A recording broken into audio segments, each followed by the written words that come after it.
witamy serdecznie. No i również chciałem tutaj przywitać i przedstawić pana prezesa Falkowskiego z Instytutu, który już mówiłem, współorganizatora tego spotkania i głównego organizatora wizyty profesora de Soto w Polsce. Serdecznie witam wszystkich państwa, nie będę wymieniał, jako że klub ma charakter roboczy, spotkanie ma charakter roboczy, więc startujemy. Mr. Professor, the table is yours. Thank you very much to Professor Bogdan Keplaski, Similar. and to the Warsaw University of Life Sciences for inviting me today to be here, and also to the Misesa Institute. It is for me really a very great pleasure to have the opportunity to lecture today on this very important topic, very important matter. I will speak around 30-40 minutes. I will try to speak in my best English, it's not my mother language, and also slowly so that most of you could understand me. But after my lecture of 30-40 minutes, I will give you the opportunity to ask me any questions you deem fit. What I'm going to do is the following. I will concentrate on the current financial crisis and worldwide economic recession as one of the most challenging problems we must now cope with in the world. Because having witnessed the intellectual and practical defeat of socialism, especially during the last decades of the 20th century, remember that the next November the 9th, it's the 20th anniversary of the fall of the Berlin Wall. Now, in my opinion, the main challenge that still remains for the future of capitalism is the urgent need to privatize money by dismantling the organ of central monetary planning, the central bank. In other words, real socialism is still represented by state money, central banks, and the whole of financial administrative regulations. Real socialism is still in force in the monetary and credit sectors of the so-called free market economies. As a result of this fact, we experience regularly in the area of money and credit all the negative consequences established by the theorem of the impossibility of socialism that was discovered by those distinguished members of the Austrian School of Economics, Ludwig von Mises and Friedrich Hayek. Specifically, the central planners of state money are not able to know, to follow and to control the changes in both the demand and supply of money. Furthermore, the whole financial system is based on the legal privilege given by the state to private bankers to act with a fractional reserve ratio in relation with the demand deposits they receive from their clients. As a result of this privilege, to act with fractional reserve, private bankers are not true financial intermediaries, but are mainly creators of deposits that do materialize in credit, in artificial credit expansions. These credit expansions are artificial and do not correspond to any previous increases in the voluntary savings of the citizens. In this way, the current fractional reserve banking system, orchestrated by central banks, tends to worsen and amplify the systemic intertemporal distortions and investment misallocations that the macroeconomic planners working for central banks induce in the production structure of the whole real economy.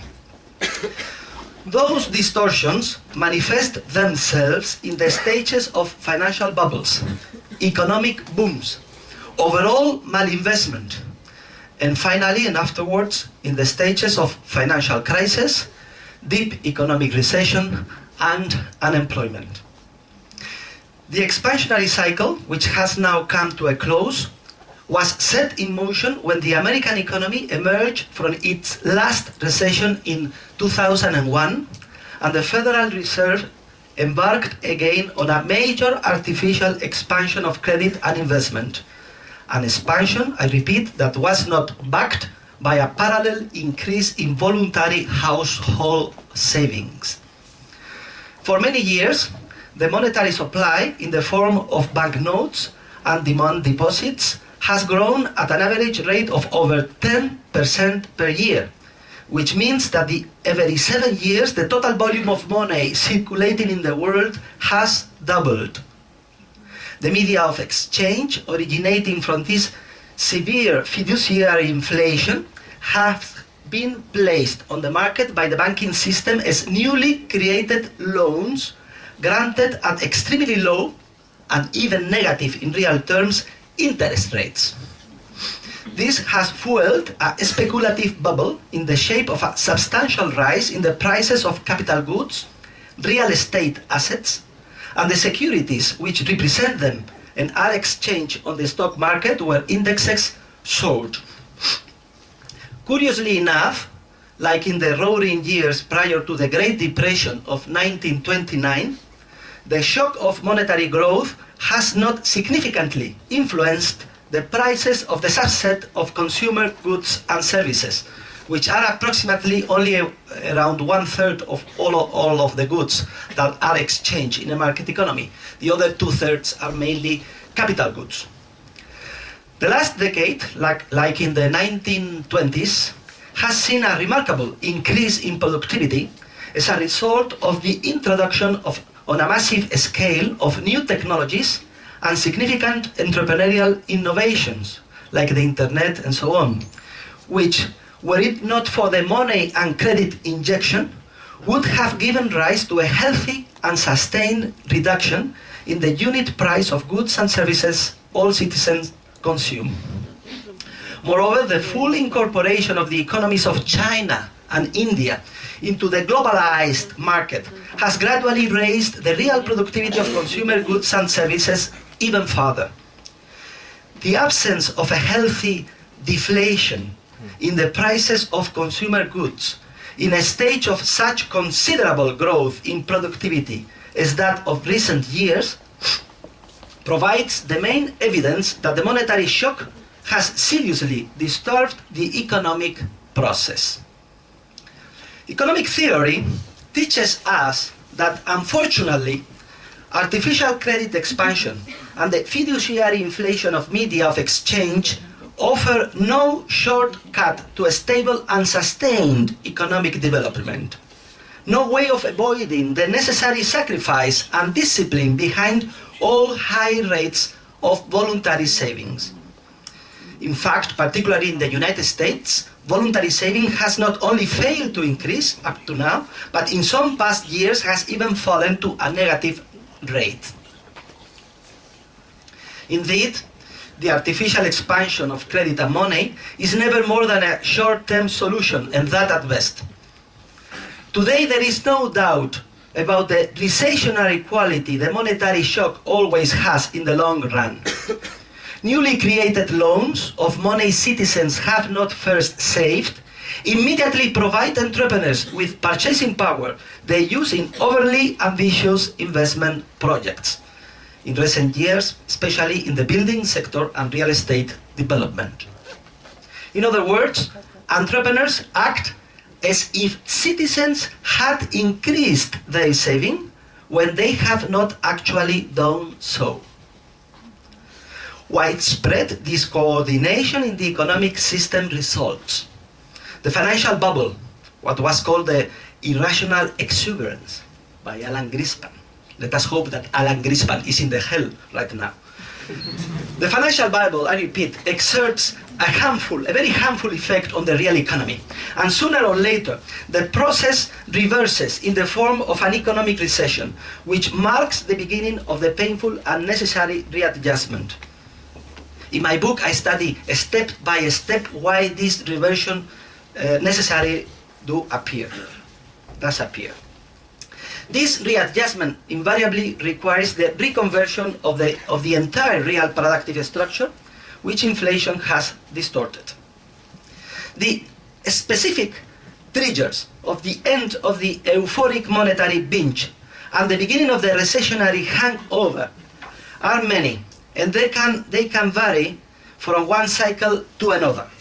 In the past, very near circumstances, the most obvious and the beginning of the recessionary hangover are many, and they can vary from one cycle to another. In the past, very near circumstances, the most obvious triggers have been the rise in the price of raw materials, particularly oil. Remember, it reached almost $160 per barrel a few months,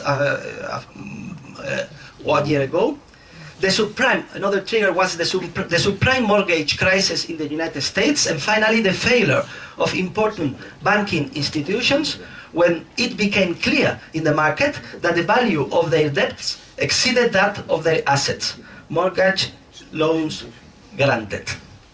You know, what happened is that the whole banking system worldwide provided very cheap credits, artificial credits, that were not backed by real savings.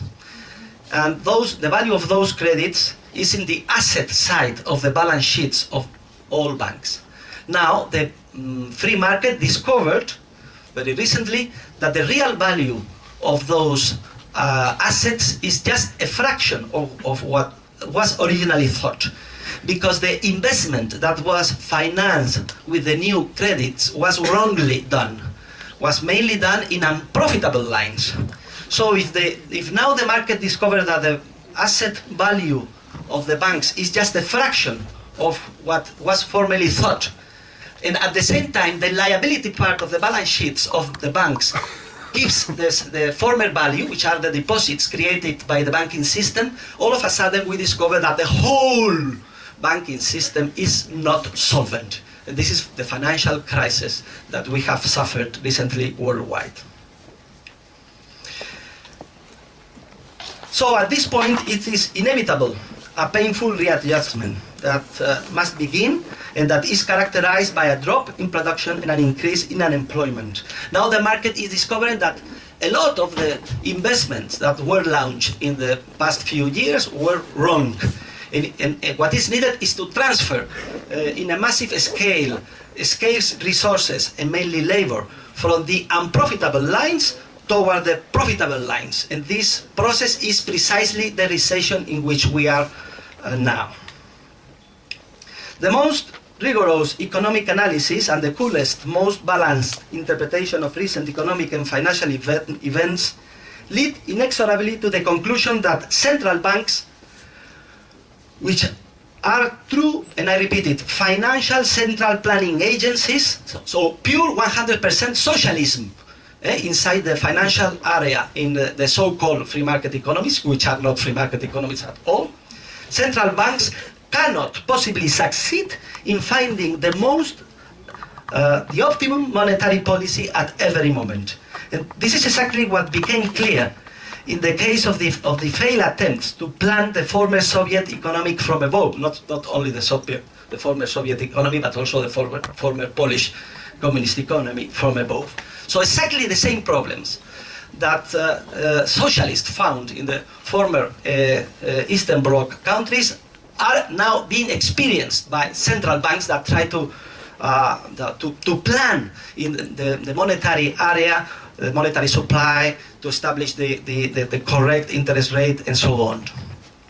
To put it in another way, the theorem of the economic impossibility of socialism, which the Austrian economists von Mises and Hayek discovered, is fully applicable to central banks in general and to the Federal Reserve, and at one time Alan Greenspan and currently Ben Bernanke in particular. According to this theory of the impossibility of socialism, it is impossible to organize society in terms of economics based on coercive commands issued by a planning agency, since such a body can never obtain the information it needs to infuse its commands with a coordinating nature. Indeed, nothing is more dangerous than to indulge in the fatal conceit, to use Hayek's useful expression, of believing oneself omniscient, or at least wise and powerful enough to be able to keep the most suitable monetary policy fine-tuned at all times, not even Alan Greenspan. Hence, rather than soften the most violent ups and downs of the economic cycle, the Federal Reserve, and also although probably to a lesser extent. The European Central Bank have most likely been the main architects and the main culprits in the worsening. And I would say they are the main responsible of the current difficult financial and economic situation we are suffering. The dilemma facing Ben Bernanke and his Federal Reserve Board, as well as the other central banks, is not at all comfortable. For years they have shirked their monetary responsibility, and now they find themselves in a blind alley. They can either allow all the recessionary process to follow its path, and we see the healthy and painful readjustment, or they can escape forward toward a renewed inflationist cure. With the latter, the chances of an even more severe recession, even an inflationary recession, is in the not too distant future, could increase exponentially. Furthermore, the reintroduction of a cheap credit policy at this stage could only hinder the necessary liquidation of unprofitable investments and company reconversion. It could even wind up prolonging the recession indefinitely, as happened with the Japanese economy, which after all possible interventions were tried, ceased to respond to any stimulus involving credit expansion or Keynesian methods. It is in this context of financial schizophrenia that we must interpret the shots in the dark fired in the last 2 years by the year and a half by the monetary authorities. Remember that the monetary authorities have two totally contradictory responsibilities, both to control inflation and to inject at the same time all the liquidity necessary into the financial system to prevent its collapse. Thus, one day the Federal Reserve rescues American International Group, Bear Stearns, Fannie Mae, Freddie Mac, or Citigroup, and the next day it allows, for instance, Lehman Brothers to fail, under the justified pretext of teaching a lesson and refusing to fuel moral hazard. Finally, in light of the way the events were unfolding, the United States and also many European governments launched multi-billion-dollar plans to purchase illiquid or toxic, among us, worthless assets from the banking system, or even to buy bank shares, nationalizing totally or partially the private banking system. Or just saying, we will guarantee all demand deposits, as was said by the governments of Ireland, Portugal, and Greece. Well, in comparison with the American economy, the economies of the European Union are in a somewhat less poor state, apart from the problem of the greater European rigidities, particularly in the labor market, which tend to make recessions in Europe longer and more painful. But apart from that, the expansionary policy of the European Central Bank, though not free of grave errors, has been somewhat less irresponsible than that of the American Federal Reserve.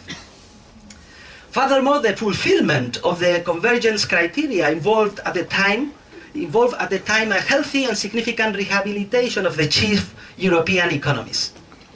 Only some countries in the periphery, like for instance Ireland or my own country Spain, were immersed in considerable credit expansion from the time they initiated their processes of convergence. The case of Spain, for instance, is paradigmatic. The Spanish economy underwent an economic boom, which in part, of course, was due to real causes, mainly the liberalizing structural reforms which originated with José María Aznar's administration 8-10 years ago, who liberalized the economy, reduced taxes, and privatized a lot of former public corporations. But nevertheless, the boom was also largely fueled in Spain by an artificial expansion of money and credit. And this is very important. Money and credit in euros grew in Spain at a rate that was nearly 3 times larger than the corresponding rates in France and Germany. So when the Central Bank of Europe says that M3 is growing at, for instance, 5-6%, in Spain it was growing at 16%, 15%, 80% per year. The increase in money in Europe is not evenly distributed, but it increases in very different rates from one country to the other ones. And what the central bank announces is just an average.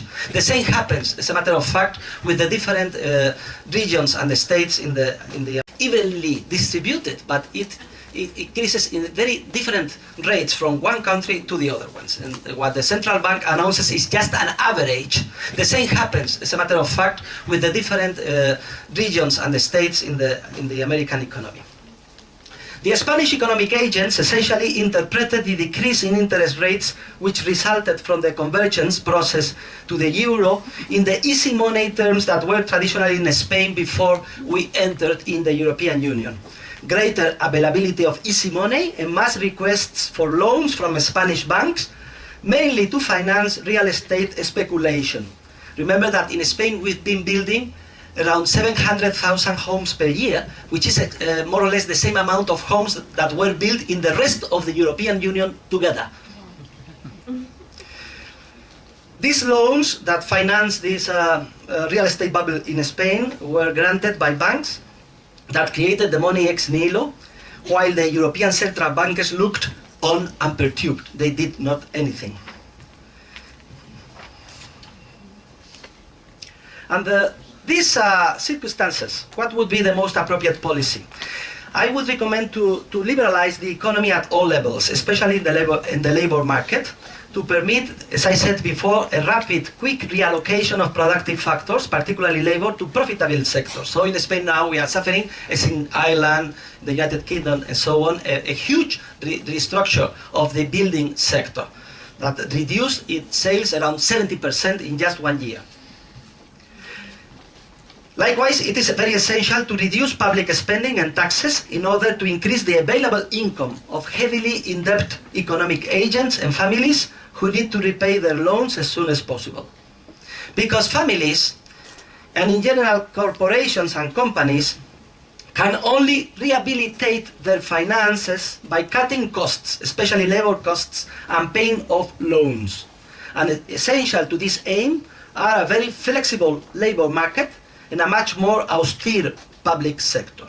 These factors are fundamental if the market is to reveal as quickly as possible the real value of the investment goods produced in error, and thus lay the foundation for a healthy, sustained economic recovery in a future which, for the good of all, we hope is not too distant. Now I would like to make, I don't know if you study accounting here, but I would like to make some comments on the very bad influence of the new accounting rules on the current economic and financial crisis. Because very often we hear and read in the media that the financial crisis in the stock market crashed as a result of the lack of confidence produced by the former accountancy rules and management scandals. Those stories are completely wrong. The recession is not the result of the greed of the Wall Street managers that are like Madoff. They are just responding to the incentives created by central banks. If central banks do reduce interest rates at 0% or even at negative real rates, it is extremely natural and logical that economic agents react, investing marginally in very risky and unprofitable projects. So we should not blame economic agents for responding to the extremely crazy incentives created by banks. I would say also about the Madoff scandal, a few words. As you know, this is a Ponzi scheme that was in force for 15 years. The old Ponzi scheme only lapsed a few months. You know, with a pure gold standard in a true free market economy, those kind of frauds are discovered quickly. But if the money is fueled by central banks at a very rapid rate, the Ponzi scheme can continue indefinitely. And in fact, were it not for this financial crisis, Madoff could have even passed away without his fraud being discovered. So even the cases like Madoff's are the result, are symptoms of the real causes, the artificial credit expansion orchestrated by the central planning organ called central banks. And by the way, I'm very happy that the Central Bank of Poland, I don't know exactly the reason, one was of the bodies financing my book. Probably they want to make the harakiri dancers.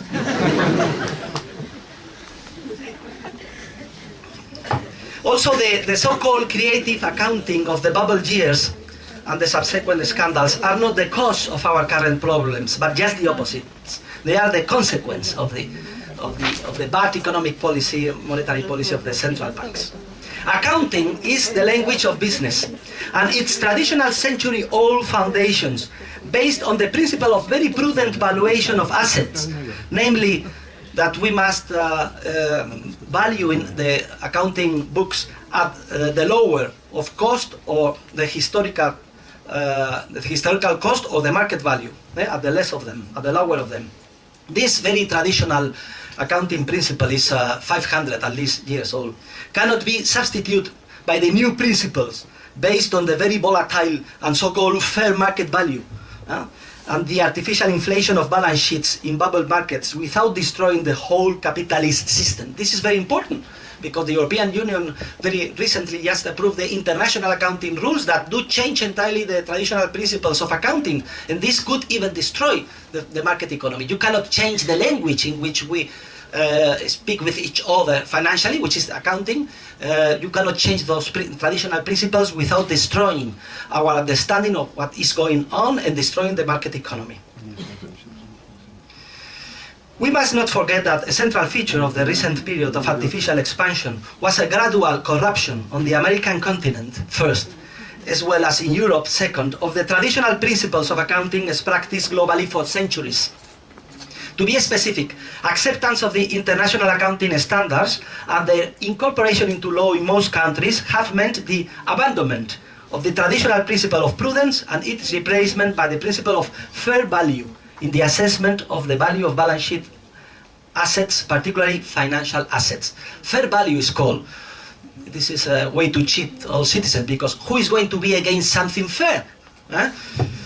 In this abandonment of the traditional principles of prudence, a highly influential role has been played by brokerage houses, investment banks, which fortunately are now on their way to extinction, and in general all parties interested in inflating book values in order to bring them, they say, closer to supposedly more objective stock market values, which in the past rose continually in an economic process of financial euphoria. In fact, during the years of the speculative bubble, this process was characterized by a feedback loop. Rising stock market values were immediately entered into the books, accounting books, and then such accounting entries were sought as a justification for further artificial increases in the prices of financial assets listed on the stock market, and so on and so forth. So we see that the new accounting rules act in a pro-cyclical manner, and they increase volatility and erroneously bias business management. Because in time of prosperity, they create a false wealth effect, which prompts people to take disproportionate risks. When from one day to the next, the errors committed come to light, the loss in the value of the assets immediately decapitalizes companies and banks, which are obliged to sell assets and attempt to recapitalize in the worst moment, precisely when assets are worth the least and financial markets dry up. Clearly, accounting principles which have proven so disturbing must be abandoned as soon as possible. And all of the accounting reforms recently enacted must be reversed. This is not so only because these reforms mean a dead end in a period of financial crisis and recession, but especially because it is vital that in periods of prosperity we stick to the principle of prudence in valuation, a principle which has shaped all accounting system from the time of Luca Pacioli. Remember Luca Pacioli, the professor of mathematics, of Leonardo da Vinci, friar at the beginning of the 15th century, that wrote the first book theorizing on the practice of entrepreneurs and merchants on the double entry accounting science. So since those days we were using the same principles that now everybody wants to change. It is a kind of a false idol, those international accounting rules. And I do not rest criticizing these new rules, because I think they could be lethal for the free market economy. So now I will finish with a radical reform, with a radical reform to avoid in the future situations like the one we are suffering. If we want to get rid of real socialism in the monetary and credit sector, and I repeat again, is that this is what we in fact do have, and it is surprising that citizens are not in the streets protesting against that. Why on the earth we must suffer this paper money nationalized by the government?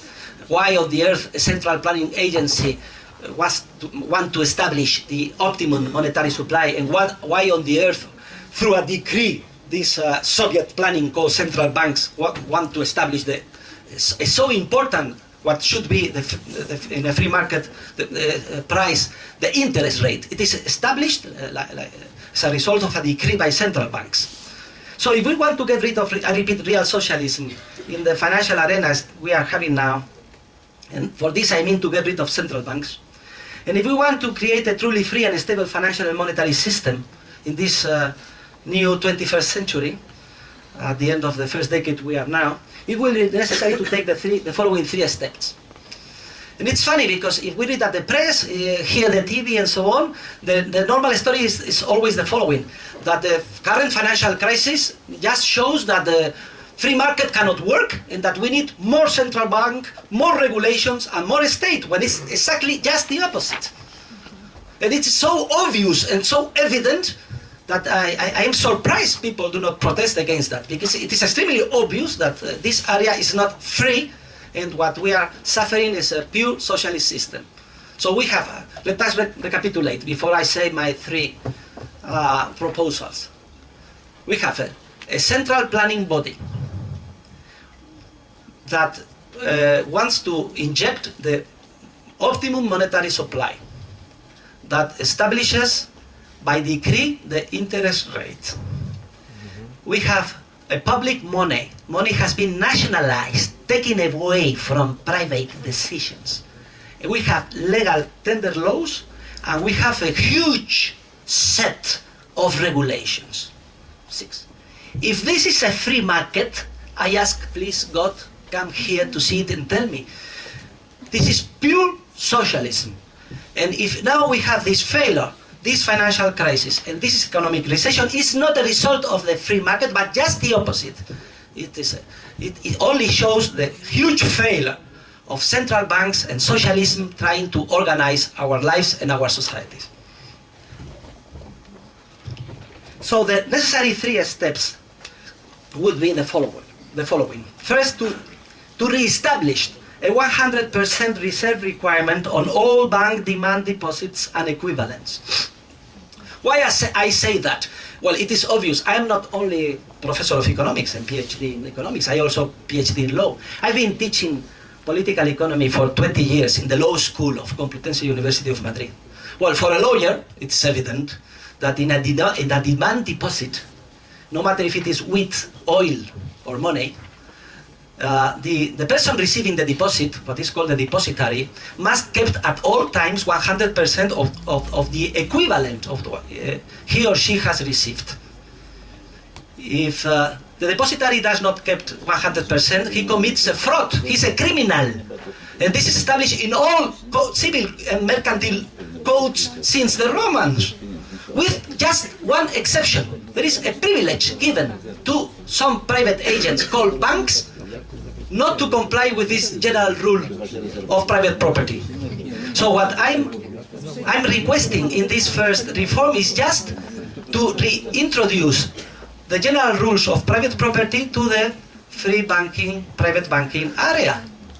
Because private law is an essential institutional element of any free market. A free market needs that all the agents do comply to the same rules. So what I am asking for in the first point is that all banks should keep 100% reserve requirement in demand deposits and equivalents. In this way, bankers would be finally what they should be, true financial intermediaries, and not mainly creators of new money in the form of new credits that can distort entirely the economy. The second proposal would be, of course, it's evident, to culminate the fall of the Berlin Wall. it is the elimination of central banks as lenders of last resort. Of course, they will be unnecessary if the first principle is applied, because if all private banks do act with a 100% reserve requirement on demand deposits, then a lender of last resort is not needed, and no financial crisis in the form of runs to a banks could appear in a free market, purely free market. But also it is very important to eliminate central banks, because they are financial bodies that they want to plan the economy, at least in the financial area. And it is impossible, as I repeat again, and we know since the theory of the impossibility of socialism of Hayek and Mises, it is impossible that no matter how many thousands of bureaucrats and employees do central banks do have worldwide, making huge research, investigation and statistics and so on, it is impossible. They know exactly the optimum monetary policy, the amount of money and the interest rate that they should decree in order to make our economies stable. This is something that is humanly impossible. So central banks should be eliminated. And third, and this is my third proposal, we should privatize the current monopolistic and fiduciary state issue money and replace it with a classical gold standard. Well, of course, this is a very radical, seems a very radical reform. The main advantage of gold is that it cannot be manipulated, humanly manipulated. The supply of gold is given by the production of gold mines, and you must remember the stock of gold is very rigid. It does not decrease, so it's a very rigid system. No deflations in the supply of gold would be expected, because it is historically determined, and it has been increasing. The new production of gold, it is increasing in the stock around 1 or 2% per year as an average. Of course, there is a reform not so radical that has been proposed, for instance, by the French economist, Nobel Prize winner Maurice Allais. Said, okay, well, before we reach the pure gold standard, we could accept that the monetary supply be, purely fiduciary, but in the way of printed money that does increase only 2% per year. But even leaving that power to the government, I am not comfortable at all. I would say that if we are in the university, we must look for radical, from the theoretical point of view, reforms, and the definitive reform would be to reintroduce what historically has been the private worldwide, single money chosen by all generations of human beings, which is mainly gold. Gold is a lot. Can you say in Polish? Złota. Okay. It's like the name of your fiduciary money.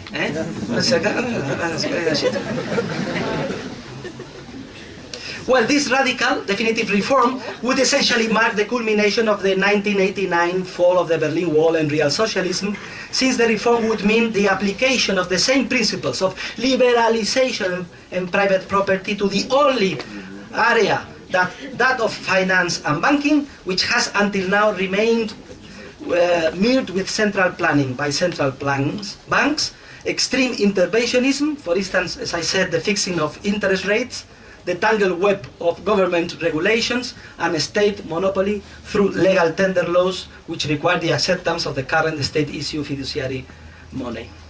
I think that all these considerations are crucially important in light of the critical state of the international financial system.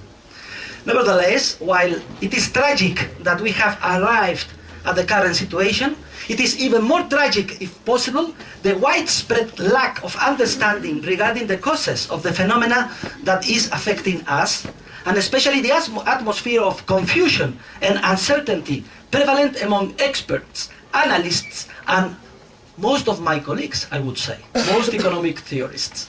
In this area, at least, I can hope that the different editions of my book, which are being published worldwide and now here, and I'm very proud of it, in Poland, may contribute to the theoretical training of readers, to the intellectual rearmament of new generations, and eventually to the so much needed institutional redesign of the entire monetary and financial system of current market economies. If this hope is fulfilled, I will not only view the effort made as worthwhile, but will also deem it a great honor to have contributed even a very small way to move in the right direction. And I would say that in a large part, the fall of the Berlin Wall was a result of the effort of the Polish people. And I present to you the challenge to continue that effort destroying central planning in the financial area. Thank you very much.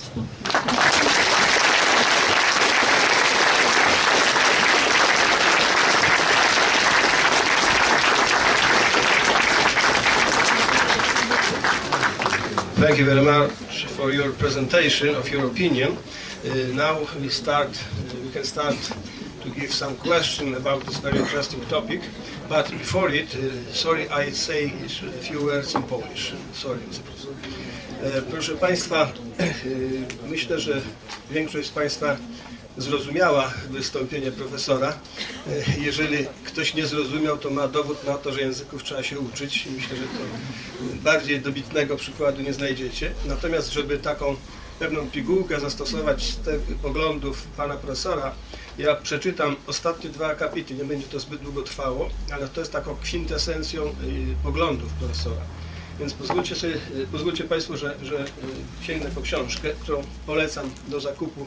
Jest tutaj nawet w sprzedaży, można W cenie promocyjnej. w cenie promocyjnej, czyli 80 zł.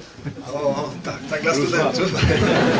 Ale jest okazja zdobyć podpis pana profesora, więc może to 80 zł warto, ale poza tym jest to duże kompendium wiedzy z tego zakresu, ale pozwólcie Państwo, że to odczytam to, co zamierzyłem. Jeśli zatem chcemy zbudować rzeczywiście stabilny system finansowy i pieniężny w XXI wieku, który będzie chronił nasze gospodarki przed kryzysami i recesjami tak dalece, jak na to pozwalają ludzkie możliwości, będziemy musieli, po pierwsze, zapewnić pełną swobodę wyboru pieniądza, opierając się na standardzie metalowym, złoto, który zastąpi wszystkie środki fiducjarne wyemitowane w przeszłości. Po drugie, czyli to, co mówił profesor o parytecie złota. Po drugie, ustanowić system wolnej bankowości. I po trzecie, co najważniejsze, domagać się, by wszystkie podmioty związane z systemem wolnej bankowości były poddane tradycyjnym regułom i zasadom prawnym oraz ich przestrzegały. Co dotyczy zwłaszcza zasady głoszącej, że nikt, nawet bankier, nie może cieszyć się przywilejem pożyczania innym czegoś, co powierzono mu w depozycie na żądanie. Czyli system wolnej bankowości z wymogiem 100% rezerwy. I też to pan profesor dzisiaj podkreślał. Dopóki specjaliści i społeczeństwo w ogólności nie zrozumieją w pełni istotnych zasad teoretycznych i prawnych związanych z pieniądzem, kredytem bankowym i cyklami koniunkturalnymi, dopóty możemy się spodziewać, że świat będą nadal nękać recesje gospodarcze, aż banki centralne utracą władzę emitowania pieniądza papierowego jako prawnego środka płatniczego, a bankierzy zostaną pozbawieni przywileju prowadzenia działalności opartej na rezerwie cząstkowej, czyli tu rezerwa 100% jest cały czas zachwalana przez pana profesora. Zamykamy teraz tę książkę tak, jak rozpoczęliśmy, pewną opinią. Skoro byliśmy świadkami historycznego upadku teorii i praktyki socjalizmu, to głównym wyzwaniem, przed jakim w tym nowym stuleciu stoją zarówno zawodowi ekonomiści, jak i miłośnicy wolności, jest wykorzystanie całej swojej intelektualnej mocy, aby przeciwstawić się instytucji banku centralnego i przywileju, jakim cieszą się prywatni bankierzy. Tutaj w tym kontekście rozumiemy, dlaczego profesor zażartował sobie, mówiąc, że bank centralny współfinansował tą książkę, chyba nie wiedział, NBP nasz dofinansował, chyba nie wiedział, co robi na własną zgubę. Ale to tak przy okazji. Okay, let's go. Now it's time for a question. The question you can give in Polish or in English. Dr. Justyna Franz-Dąbrowska. Yeah? Or is somebody who will translate? Oh yes. Okay. I've got a question. First question. Okay. You started by saying that lowered interest rates do cause malinvestments. The orthodox view is, of course, that lower interest rates in the Keynesian manner, they suck in idle resources and cause growth. So why do you think that the Austrian theory is sometimes called the over-investment theory, and why do you disagree with that idle resources point of view? It is one of the points I could not explain in my lecture. All chapter 4 of this book is dedicated to the capital theory, the Austrian capital theory, which is the bridge between the monetary theory and real. It's the bridge between real economy and financial economy. It's extremely important. What happens is the following. With a fractional reserve system, banks do create from out of thin air new money in the form of credits. So it is just, I would say that the whole problems we are suffering now begins in July 1844. What happened? What happened in July 1844? In July 1844, Peel's Bank Act was enacted in the United Kingdom. It is extremely important because this act was the model followed by all Occidental countries to organize their banking systems. Remember that in those days, the United Kingdom, we were in the Industrial Revolution and so on. Well, Peel's Bank Act means that the so-called currency school won against the banking school. The currency school realized that all bubbles and crises suffering the Great Britain were the result of private bankers printing banknotes that were not backed by pure gold. So the Peel's Bank Act required 100% reserve requirement, but for printed banknotes. But in the law, it was forgotten that banks can do exactly the same business, not printing banknotes, that was forbidden since that law, but just creating new deposits, which is that only a single book entry. Loan that I provide to you, 1 million euros, against, in the asset side, against a deposit of new creation that is in my liability side, and then I hand to you a checkbook so that you can sign payments. And you, if bankers spend their deposits, I don't know, buying gold watches or prostitutes or whatever, it would be not so harmful. The only effect would be that the prices of prostitutes watches would go up. The problem is that they hand the new deposits as loans to entrepreneurs that do receive the signal that more savings are available and that they should embark upon projects that will mature in a more distant future. It's quite hard capital theory lesson, but I will try to summarize that. So it is not over-investment. What happens is that at the end you only can invest what has been truly saved. But you can invest in a good way or in a bad way. It is malinvestment. So entrepreneurs generally, by and large, begin to invest in disproportionate longer investment projects that at the end the free market will discover that cannot be completed and that are unprofitable. And this is a purely microeconomic capital theory that is entirely absent from the traditional macroeconomic analysis, and I don't mind if they are of the Keynesian brand or of the monetarist brand, because the monetarist, I mean all the Chicago School, are extremely ignorant in this matter also. So what happens is that we know that if the new credits are created out of thin air and they go riches, the entrepreneurs will be cheated and marginally will invest in unprofitable, from a macroeconomic point of view, investment projects. And the market, the free market, is very efficient. Sooner or later will discover those errors and it will begin to try to readjust, to put all the scarce resources that are now wrongly employed in the unprofitable lines toward viable lines. And this is a very hard, it requires a lot of effort to discover that and to do it company by company, project by project, and precisely in this process we are right now. I would say a word of optimism. The economic recession, according to the Austrians, is already the recovery. It's like the hangover when you drink a lot of wine. Not in Poland. It's not wine up to now. It's probably more hard spirits. It's changing to a more Mediterranean red wine and so on. Yeah. Okay, probably Vitor Faldowski now is trying to import and sell some Mediterranean wine. Buy to him. So if you are in a fiesta and drink a lot of wine, you feel thick, girls are not a problem for you, everything is going on, the irrational exuberance. But what happens the next day? Oh my God, my head, I feel terribly bad. You, of course, feel terribly bad, but this means is that your organism is already reacting against the aggression of the alcohol. Well, it is a metaphor, but it's quite close to what is happening with the new money created out of thin air. But of course, this requires that you read and study by heart, step by step. I explain in which way the real capital structure is distorted by the manipulated interest rates. And this is extremely important knowledge because you cannot learn it in any of the macroeconomic classes you are receiving. In fact, I could say that I didn't understand anything of economics till I studied that in depth. Von Baberg's Capital and Interest book. Capital theory is the key point to understand the whole thing. Why don't you give a brief summary of what I said in Polish? I think that everybody understands. Then. Okay. Next question, please. Please.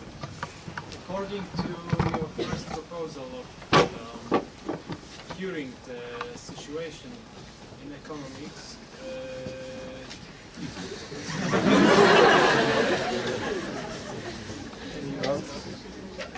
I just think that if the banks shouldn't give artificial credits, as you called it, don't you think that the costs of the credits will be higher? And for us, I mean potential entrepreneurs, it will be very difficult to get a credit if we just don't have anything that we can provide the bank.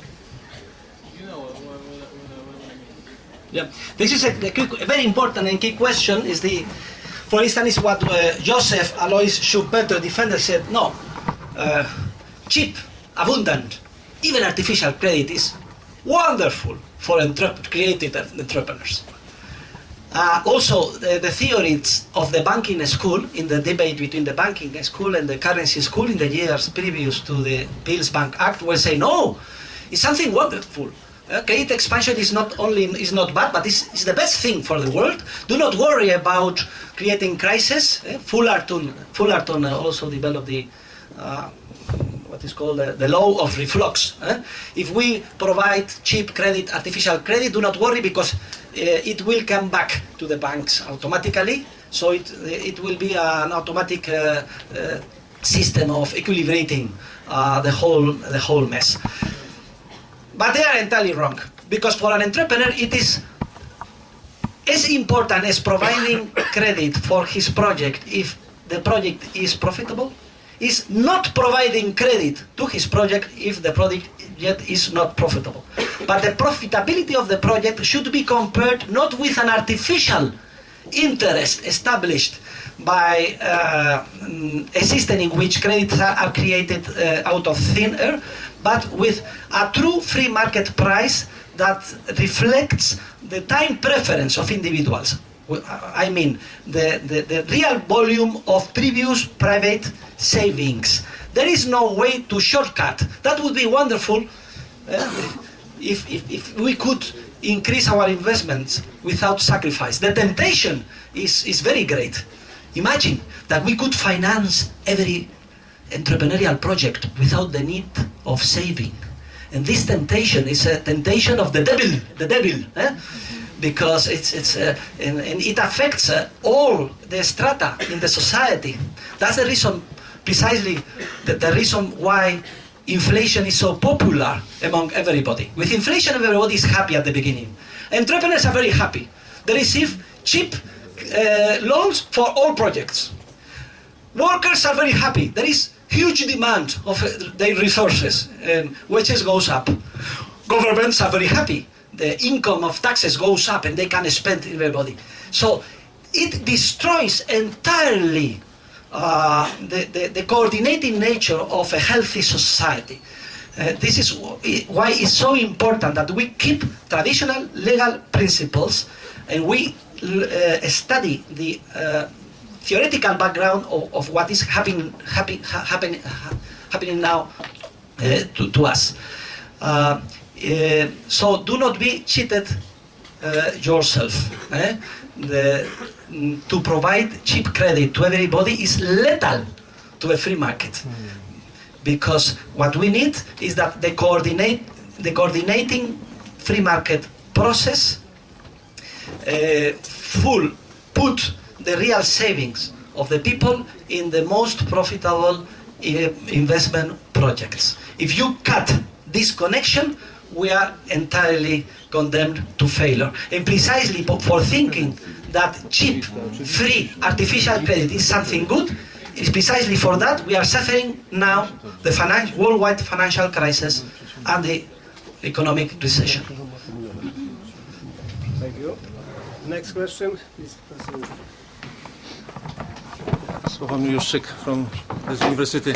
My question is, probably Albert Einstein says to the United States President that imagination is much important than the knowledge. And what do you think about imagination? I think about managers in United States of banking system. The imagination was too little or enough? What do you think? Well, I think that to innovate, if you refer to imagination to financial innovations, Yes. well,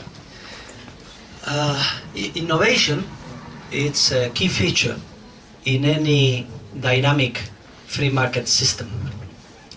But mainly innovation should refer to new technological improvements, new marketing ways of doing things,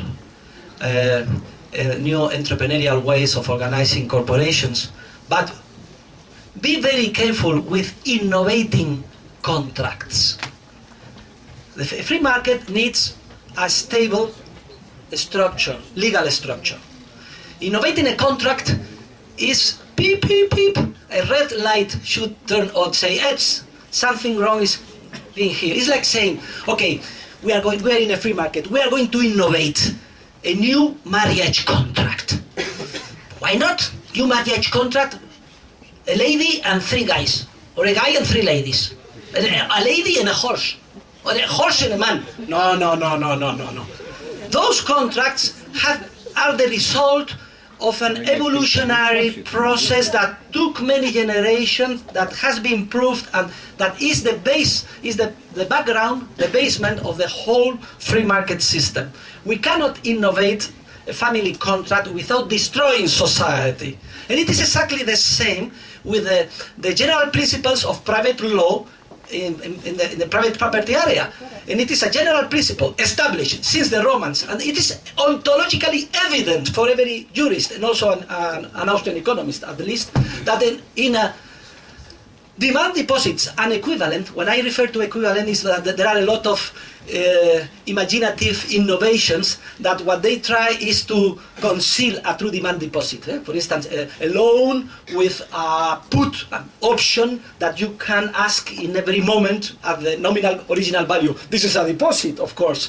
And so new contracts that go against the traditional legal principles are not healthy innovations of the market, but are like the dynamite that can destroy the market. Mm-hmm. For this reason, my book should also be considered, and I explained at the beginning, as an economic analysis of law. What are the economic consequences of providing a privilege to just a few economic agents, called banks, private banks, to act against traditional legal principles? Not keeping 100% reserves on demand deposits and equivalents. And the results are very clear here.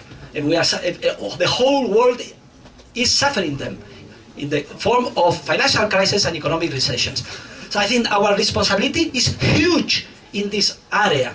I mean, universities, professors, and so on.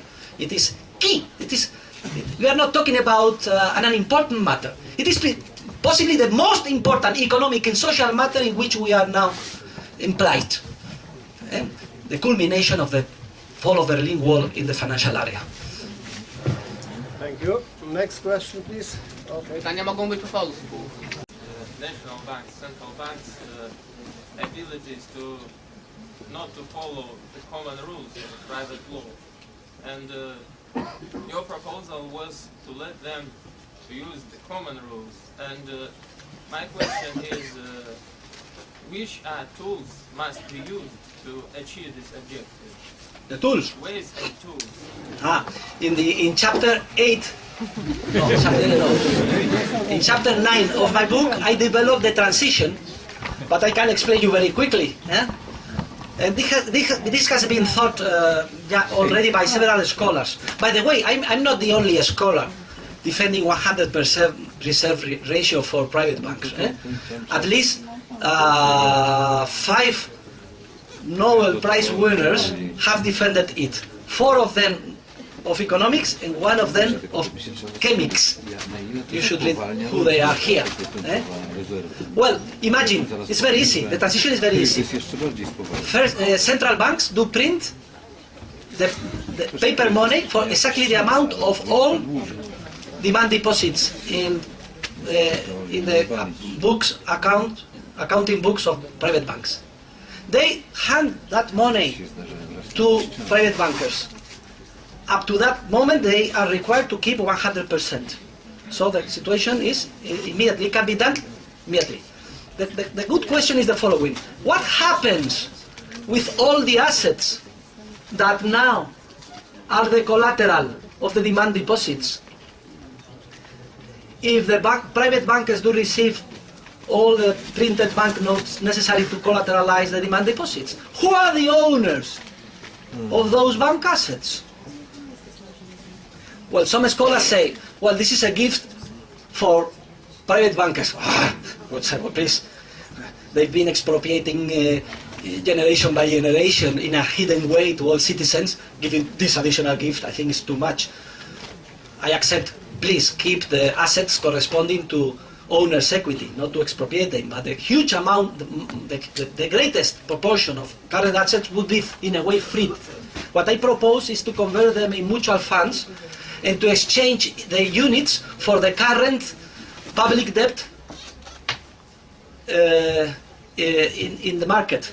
And according to my calculations, this could allow to give back all public debt worldwide without any inflationary effect, provided that from now on the 100% reserve requirement is established. Of course, this is an idea that if in the future is done, at least I could be in the list of Nobel Prize winners, because this is an original idea of mine. You can read it in chapter 9. I wrote an article that has been published in the blog in several media, updating my proposal and saying that in this transition, the assets freed could be used to avoid all the losses with the toxic assets experienced by private agents, which is an additional possibility. But I do encourage you to dedicate some time to read the book. By the way, the book is very well written, at least in English and in Spanish. I don't know in Polish. It's quite profound, but at the same time, I think you will enjoy a lot of it, because it's a book with low content, historical content, theoretical. According to my view of social sciences, the only way to find the truth is following 3 different approaches that converge toward the same goal.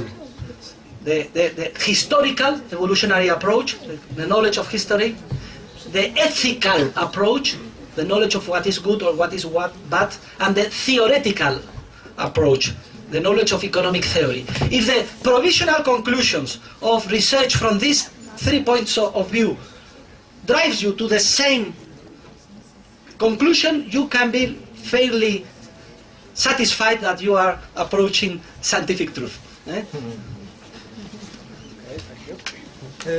Next person. I would like to know how would you comment on the system of free banking that was in Scotland before the appeals reform. That was not a 100% reserve system, but nonetheless it proved very efficient, so to that extent that the northern counties of the United Kingdom of England were using the Scottish banknotes. Yeah, I do have a very interesting debate with a branch of the Austrian School of Economics who still defends fractional reserve free banking. The main scholars are Lawrence White, who wrote the book on private banking in Scotland, and the other is George Selgin. And of course, in front of them, there are a huge, important group of Austrian scholars defending the 100% reserve ratio, in which I am a member. Well, the theory of fractional reserve-free bankers theorists is that through the liquidation system among private bankers, the amount of fiduciary media or artificial credit expansion created by private bankers will be limited, and they are right on that. But I answer them the following. The process in private fractional reserve private banking is through bank runs. If a bank creates new credit at a rhythm greater than the other banks, he will endanger his solvency. Remember Mary Poppins? Who have seen Mary Poppins? The banker asking, give me 2 pennies, I will invest them in railroads in India and so on. And then at the end the 2 children leave the bank running and there is a bank run in the bank. So this is the escape valve that guarantees in the model of Selgin and White, following the model of Scotland, that the system would be stable. My answer is the following, that a fractional reserve free banking system, first, it goes against general principles of private property, since the Roman. Second, that it is precisely the main cause of central banks, because when there is a running to a private bank, even if it is needed to keep the system stable, the popular demand to create a public organ to bail out the banks, it's something that you cannot avoid. So central banks are the result of private bankers acting with fractional reserve. And third, in the case of Scotland, and I study here with detail, was plenty of systems to avoid people, to put difficulties on people asking the request of giving me my gold back. So, even someone that was, please, here is my, please, I'm going to write a check, give me back my gold. The banker was saying, hey, think it. If you do that, do not come here, never in your life to ask for a loan. Imagine that you have a problem, that your daughter is going to get married, or that you have a problem with your company. Please think twice. What do you think now? Oh, no, sorry, I will not ask back my gold. So this is what they were using. It's the conclusion of the example are just the opposite. And I answered in an article entitled A Critical Note on Fractional Reserve-Free Banking System, the main arguments of Selgin and White a few years ago, and up to now they have not answered to me. So I am still waiting their opinions. But thank you very much for your very pertinent question. Thank you. Somebody from this side, please. Come here, because we don't see you. So, Professor, I have a question. Like, when the money now is not backed by anything, like there is no gold anywhere. So, how can we check them? Like, the banks tell us, that they have more money than they have. Like, what can we do about that? Like, if they're just, telling us they have one more zero that they had. No, you cannot do anything. When an entrepreneur receives a loan, he or she never can know which part of the loan is supported by private saving and which part is just a fiduciary creation from scratch by the system. Not even individually, private bankers do know it. Private bankers always say the same, that they receive a loan, the deposit, they call, for them the deposit is a loan, and they just give with a differential to an entrepreneur. But what they are doing is not that. They are creating loans from nothing and providing to an entrepreneur. If we separate both businesses, the creation of money from the purely financial intermediation, we would know it. But now we cannot do anything apart from study here and begin a revolution like Walesa's one, but asking for the collapse of the know it. But now we cannot do anything apart from study here and begin a revolution like Walesa's one, but asking for the collapse of the central planning and the establishment of 100% reserve ratio for private bankers. By the way, now one of the important measures that all governments are discussing is let us put a limit to the bonuses and wages of bankers. That would solve everything. Because bankers, in order to get those bonuses, were investing in very risky projects. This is a stupid argument. We know that if the interest rates are zero, everybody is investing in very risky projects. With a 100% reserve ratio, the earnings of bankers would be much more less. And of course, wages of bankers would be very reasonable. So a byproduct of my system would be precisely that. But there is no way to control that bankers will not do stupid things following the incentives precisely created by central banks.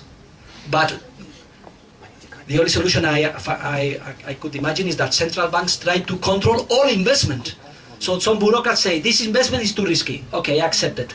This investment is not too risky. That would be the extreme logic of what governments are trying to do now. This would destroy entirely what is left of the free market. It would be entirely in a purely ghost planning agency. There is no way that we could do anything but to study and to begin a revolution, hopefully from Poland, to reform the financial system. And I'm very happy and very optimistic about the possibilities of that, especially considering that the Central Bank of Poland is sponsoring my book. Okay, one more question. Sorry, the schedule is very tight, so one question and short answer.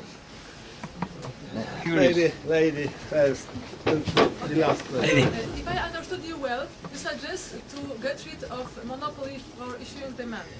It means that there will be many agents that can issue the money. Do you think there is not going to be a problem stated by Copernicus, who said that better money is pushed out of the market by the worse money? Well, in my radical proposal, of course, many agents issuing the money means many corporations mining gold, and